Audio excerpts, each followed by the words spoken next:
We know he flew on Epstein's plane at least 7 times. So it should be no surprise to anyone that he is, quote unquote, in the Epstein files, whatever, that really means.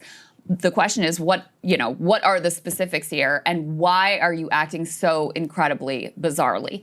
That's really what it comes down to. And you're right that this has opened up a can of worms of people going back, because there was a lot of memory holing. There was a lot of denial on the right about just how close they were and how long the association lasted and all of those sorts of things. And so now, let's go ahead and play. This was Jeffrey Epstein when he was being deposed, got asked specifically about his relationship with Donald Trump and about whether or not they had ever been together in the presence of underage girls. Let's go ahead and take a listen to how he spun that.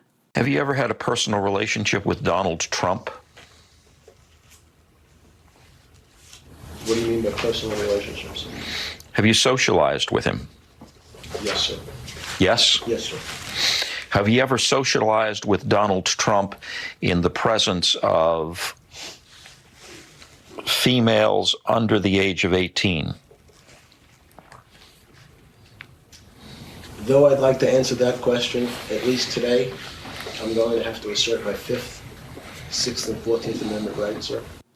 Tip there to the Midas Touch Network, sleuthing all kinds of stuff well, over listen, there. I mean, as you said, it's been out there. I don't deny it either. I mean, my assumption, perhaps naively, was, look, he's one of the most scrutinized public figures in the world at this point. Yeah, they went to each other's weddings, etc. I'm not saying I believe Trump on its face, but I was like, I think we kind of know. Yeah, they were obviously friends. They had all these, sketchy personal connections in certain ways. But at this point, considering both his rhetoric and the rhetoric of his administration, I was like, yeah, they'll probably release it. I mean, again, I could be totally wrong, and perhaps they are, but at this point, his behavior is such that it is really vindicating a lot of what you're saying, and that's why I actually think at this point, you really do have no choice but to release it, in my opinion. And also, just because of the way that the political winds continue to shift, both in Washington, remember, they literally had to shut down the House of Representatives to stop a vote, and even with that, I mean, I gotta give some of the Republicans some credit here, because, just yesterday was the House Oversight Committee. Multiple Republicans broke with the administration. They voted 8-2 to subpoena Ghislaine Maxwell.